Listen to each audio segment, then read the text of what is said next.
அவங்க கட்சியோட பொதுக்குழு என்று வரும்பொழுது அவங்க சார்ந்து அவங்களுடைய கட்சி சார்ந்த தொண்டர்களை உற்சாகப்படுத்ததா பேசுறது. இதில் அவங்களோட நம்ம கருத்து சொல்ல தேவையில்லை. இன்றைக்கு தமிழ்நாட்டோட முதலமைச்சர் இன்னைக்கு எத்தனை கோடி ரூபாய் இன்னைக்கு அது கிராமப்பகுதியை சார்ந்திருக்கின்ற குறிப்பாக மீனவ சமுதாய சார்ந்திருக்கின்ற மக்களுக்கு எவ்வளவு ஒதுக்குறார். அதனோட தொடர்ச்சியாக ஒவ்வொரு அடிக்கல் நாட்டில் அவங்களுக்கே தெரியும். பாதுகாப்பு சுவர்ணம் எடுப்பது ஒரு முக்கியமான ஒரு விஷயம்.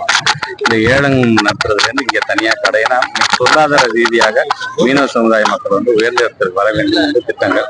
ஒரு பக்கம் அந்த திட்டம் அதே சமுதாயத்தை சார்ந்திருக்கின்ற பிள்ளைங்களை படிக்கிறதுக்கான பல்வேறு திட்டங்கள். நம்ம தொடர்ந்து எல்லா மக்களையும் நம்ம திருப்திப்படுகின்ற அளவுக்கு எல்லாத்தையும் நம்ம செய்து கொண்டிருக்கோம்.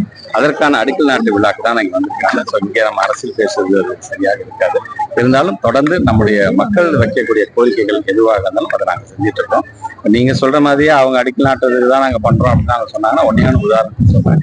2021 13 கோடி ரூபாய் மதிப்பீடுல இருக்கக்கூடிய புத்தக பை அவங்க அடிச்சு வைக்கும் பொழுது அந்த முன்னாள் முதலமைச்சருடைய அந்த போட்டோ தான் இருந்துச்சு. அப்பயே தமிழ்நாடு முதலமைச்சர் என்ன சொன்னாரு, இந்த புத்தக பையெல்லாம் என்ன செய்யலாம்னு கேட்கும்போது சொன்னது இதுக்கு எவ்வளவு செலவானாங்க, 13 கோடி ரூபாய் செலவாகன்னு போனது. 13 கோடி ரூபாய் என்பது மக்களுடைய வரி பணம். அந்த வரி பணத்தை என்னைக்கும் நான் வேஸ்ட் பண்ண வேணாம், அவங்களுடைய போட்டோவே இருக்கட்டும், அதை அப்படியே நீங்க டிஸ்ட்ரிபியூட் பண்ணுங்கன்னு சொல்லக்கூடிய ஒரு முதலமைச்சர் தான் கொடுத்துருக்கின்றோம்.